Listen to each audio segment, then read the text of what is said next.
Radiant team ban.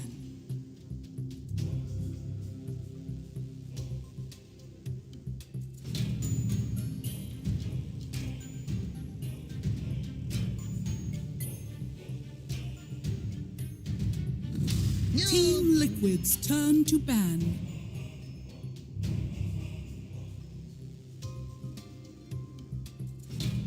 Radiant team ban.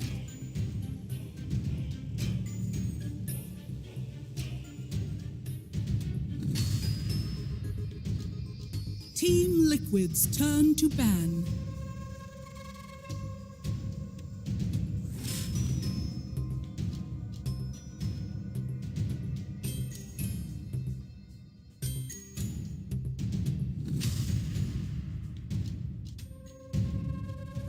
Ten seconds remaining. Radiant team pick.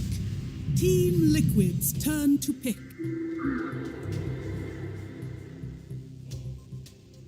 Radiant team pick. Keeper of the light.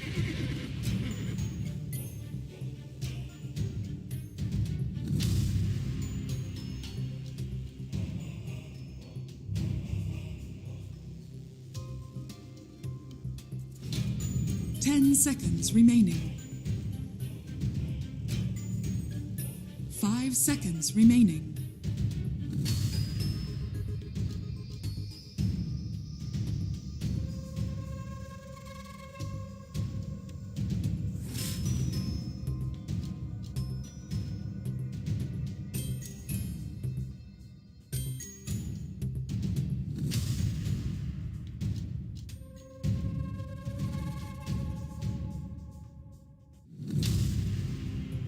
Team Liquid's turn to pick.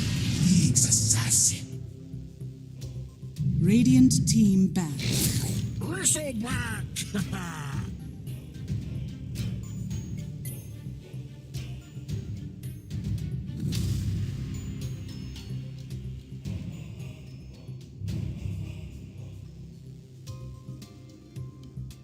10 seconds remaining. 5 seconds remaining. Team Liquid's turn to ban. Radiant team ban.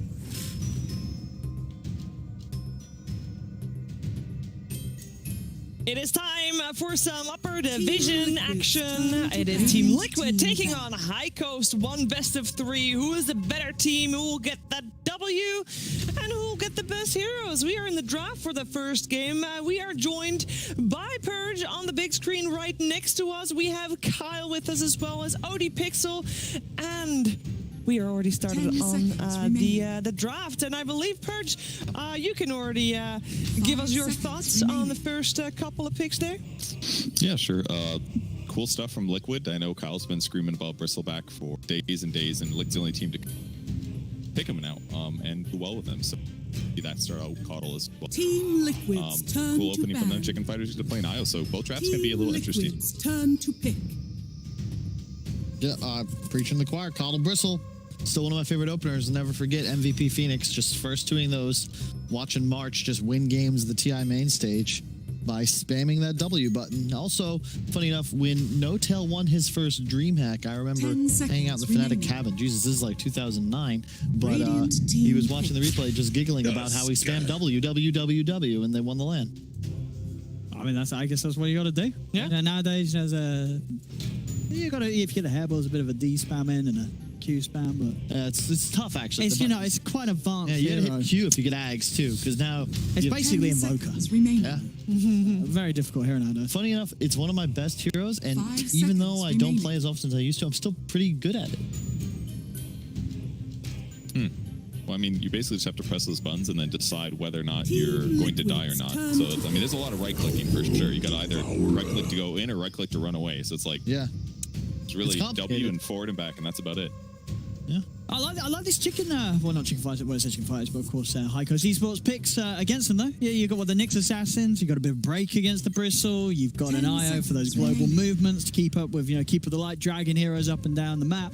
And now you have got the OD against the Bristle. We did, of course, see an OD lose against the Bristle earlier today, but there's still something got to be said for the strengths that this hero does have against the Brit. Especially with a break mechanic on board. But my concern is just a lot of single target, and I do prefer Wisp with spread damage heroes. So you have pretty limited AoE on the side of Chicken Fighters now, and it's just like you kind of have to kill things one at a time. That makes sense, right? You're gonna open with the Nyx and maybe attack once, maybe a Meteor Hammer follow up, something like that. But I really want to see them have enough AoE to team fight, really, just team fight. Because if you go into a match against Liquid without it, you're not gonna feel good.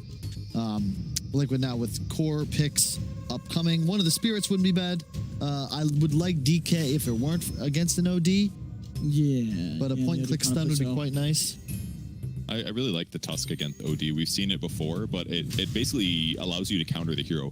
Either somebody gets banished and Meteor Hammered, which is like your early mid-game advantage of OD, and you can save them with Snowball, or you can gap close on the OD. And at that point, he either has to defend himself or try to banish somebody once they jump in, and almost always when Tusk does that, he's got lots of heroes. So I feel like if you get Tusk on top of OD, it's a lot of physical damage that counters whatever BKB he buys. I think it's just a really nice support to core counter. Yep. Totally agree. And I love the Beastmaster pick. This is my favorite hero against Wisp. The benefit of Liquid is that they can play this Bristle on either 1 or 3. So this is most likely a Mickey Bristle now. But it's so much damage, right? You have the tag team, you have the aura now on the Beast. And if you look at Chicken, it's like, oh crap, like where's their damage going to come from?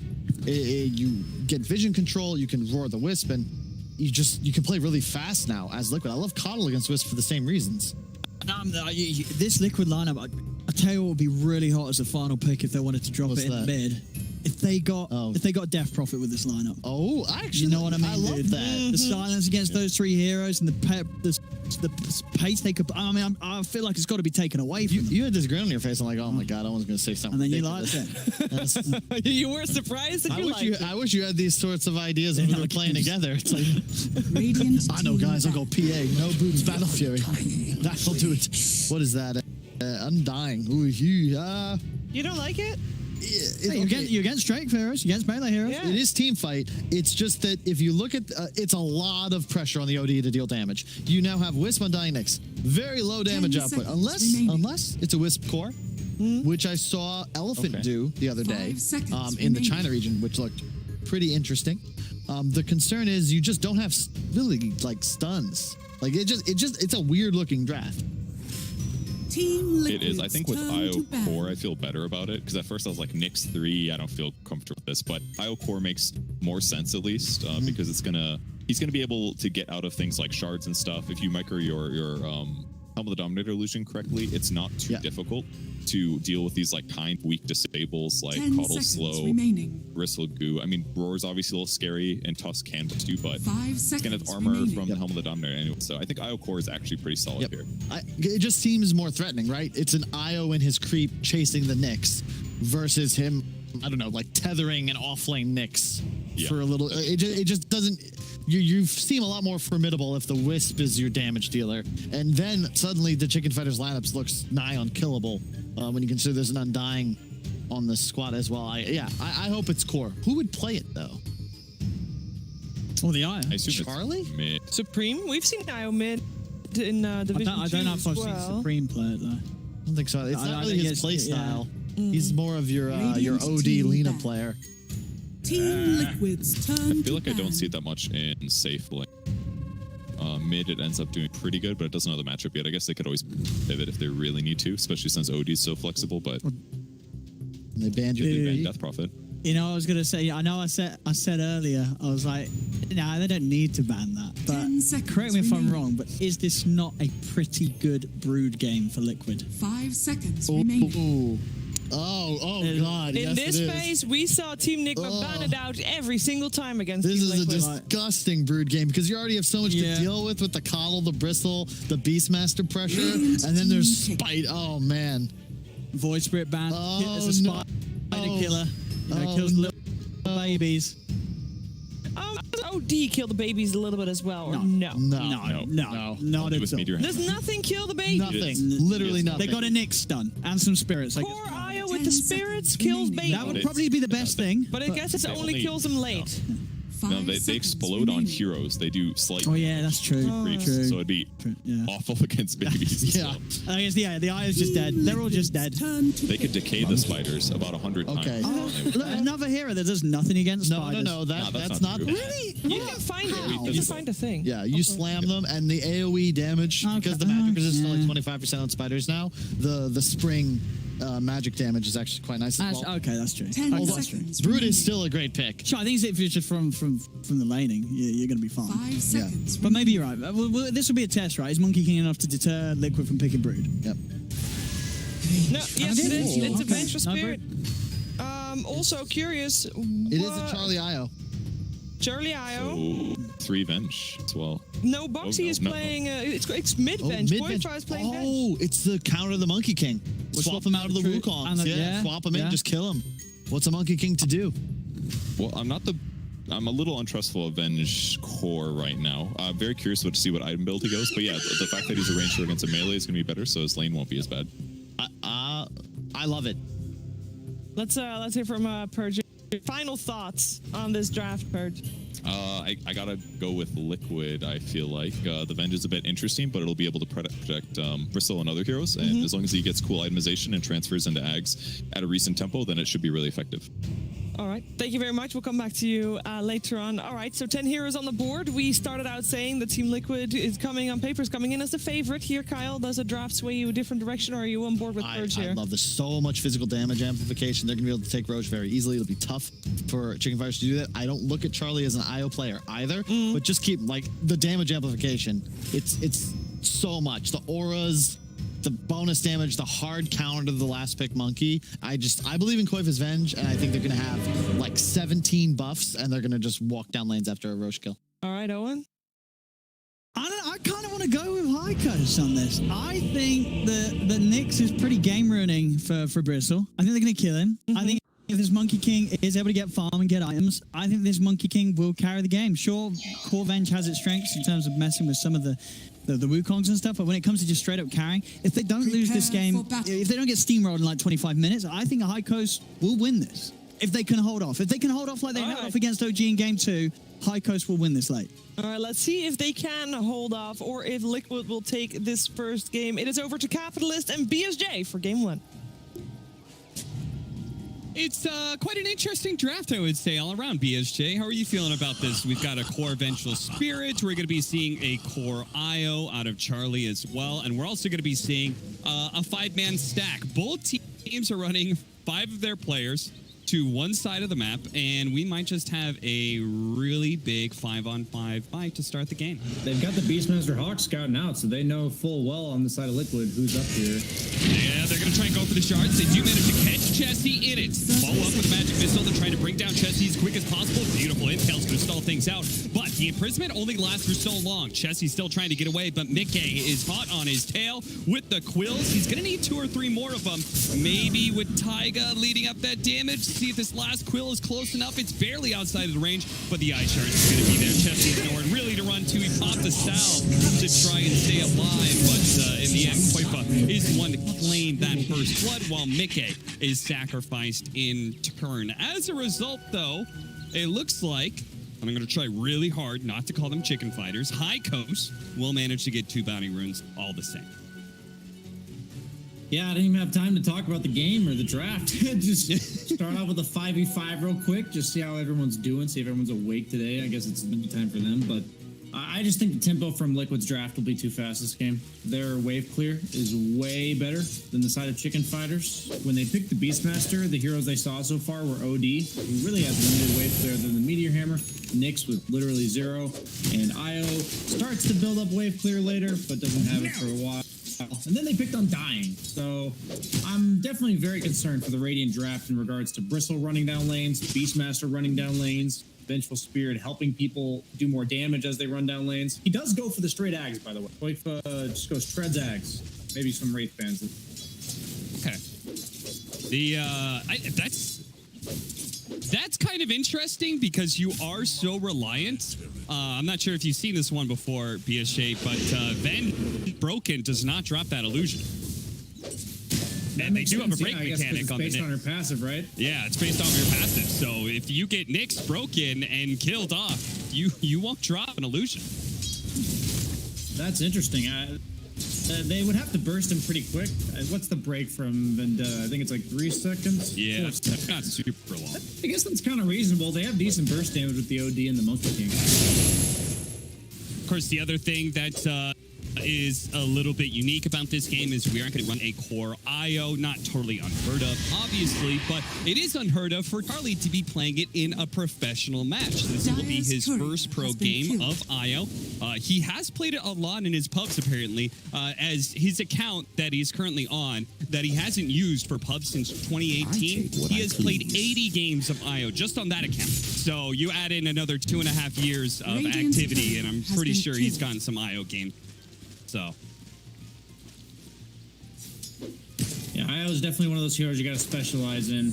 Pretty much all the stuff you use to like learn to how to play IO applies to virtually no other heroes in the game. So, it's not necessarily like mechanically difficult. It's more just like hitting the power spikes, utilizing your ultimate during fights or just like skirmishes in general. Very unique hero. When have you played it, Brian? Have you tried it out since you are kind of a carry I tried player? it a couple times, but not this patch. The timings, ever since they moved the spirit damage to 20, were really wonky for me. And my excuse for not trying this hero more is I pretty much acknowledged I would have to play it 100 times or 0. You know, it's not a hero you can just pick 5 to 10 times and be like, yeah. I feel like I'm okay. And if you invest 100 times, but then Ice Frog nerfs it, so it's no longer viable as a core anymore, then you kind of just wasted that time. You know, as long as we're learning, we're never wasting. Yeah, pretty much. Well, Supreme, he's having an okay time in CS in the mid lane, but he is getting beat to hell by Koifa's Vengeful Spirit, who continues to pressure him with all this physical damage that you got.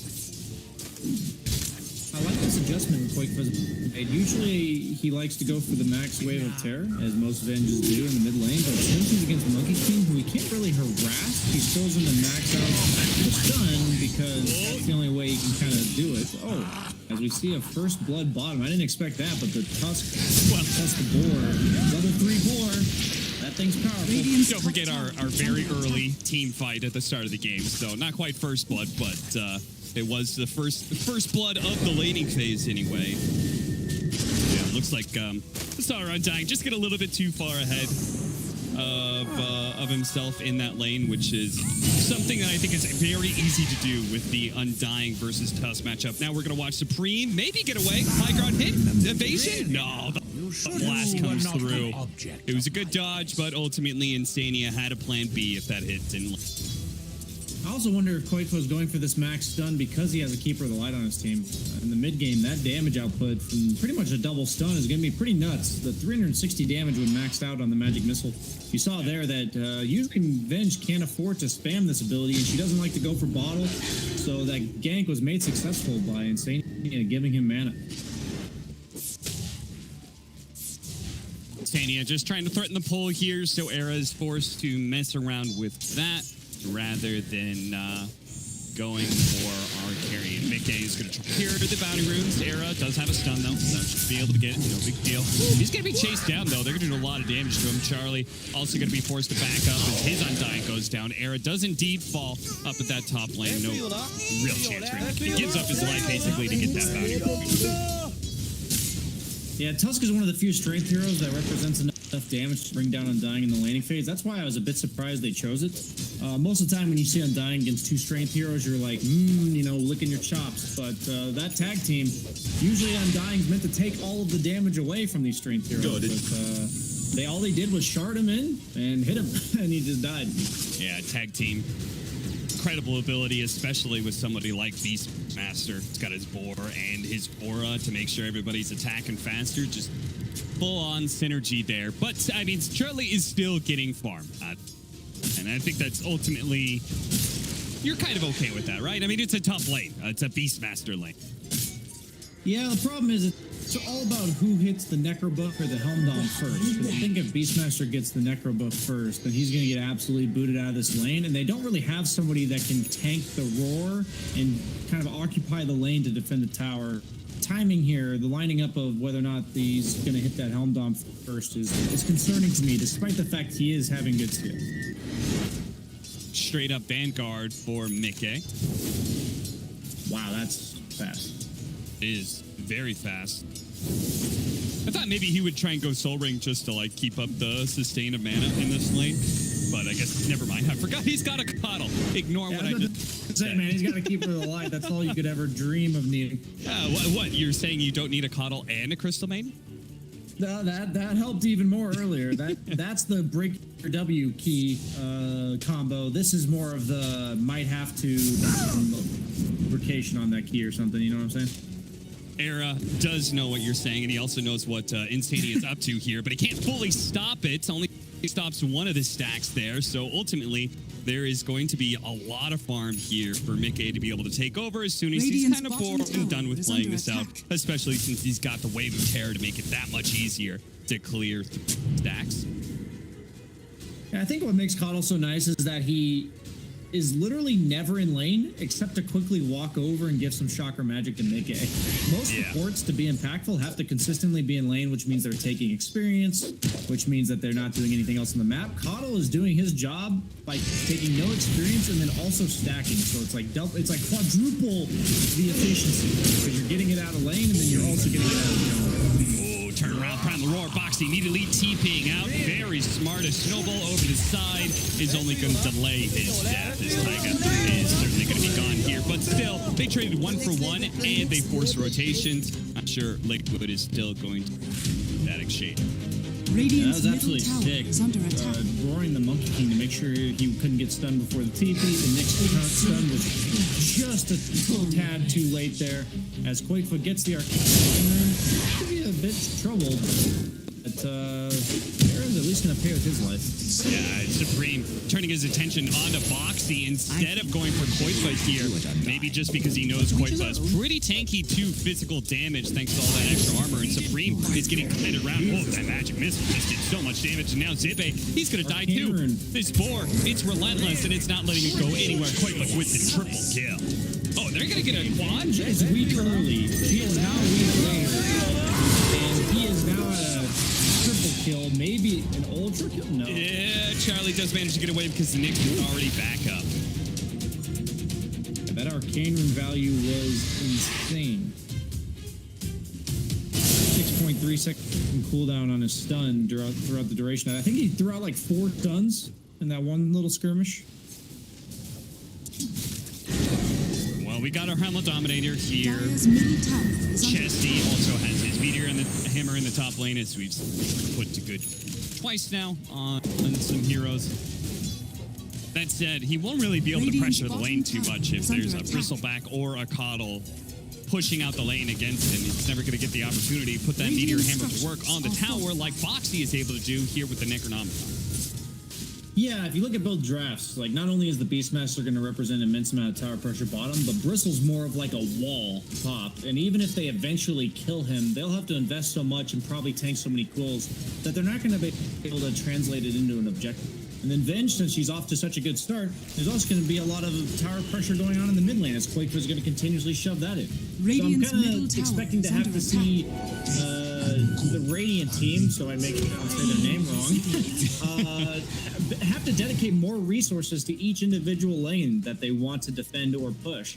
And eventually, I think Team Liquid's just going to capture all of their tier 1s, if not like now, next like 5 minutes, maybe even sooner. Koifa, you could see where he's putting his priorities in. Could have gotten a point booster, could have gotten the Blade of Alacrity. Instead, he chose the Ogre Club. He really just focused on having that higher HP to make use of the high armor you naturally have. So he's just plain up survivable and will be able to get off multiple magic missile team fights. Radiant's bottom tower is Is under indeed attack. rushing towards that Aghanim Zip. Radiant's bottom tower has fallen. Yeah, Vinge is one of the few heroes that he actually took time to talk to me about, which was like, it's really cool to hear his perspective on like the timing of the hero. He's pretty much like, yeah, you get nags and then you just run around, and if you die, you run around some more because your illusion moves 30% faster. Nice, picking him up halfway through the impale means Instania took no damage from that spell. And nice and easy. Big rotation that catches 2 heroes and it's going to force Supreme back 3-11 with a 4,000 net worth lead already for Liquid. They're certainly in the driver's seat of this game. Yeah, they're making such good use of the Keeper of the Light. If you look at their draft, it's just genius because as we see another Roar mid, Undying, I guess he's willing to tank it. Summon's alone. Snowball picking him up, putting him right into an impale underneath the tier 1 tower with the OD ultimate there, as well as the boundless hit here from Supreme. Now Supreme's going to be focused down pretty quickly. He's healed up by Charlie. Maybe he can still turn this around. They do have the Vendetta hit onto the Bristleback, but ultimately don't do enough to be able to bring down the Monkey King. There goes a lot of your damage, and there goes High Coast backing it up, backing away, not wanting to give you that team fight. Not a bad exchange for High Coast, a 2 for 2 when they're down like this. I don't disagreeable thing. Double damage! Yeah, I just think these fights are going to get harder and harder. The damage and just raw sustain that comes out from Liquid's lineup is just so efficient.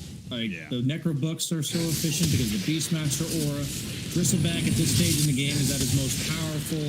He's got this farming steroid and the Keeper of the Light, as you see him farming another couple stacks on his triangle here.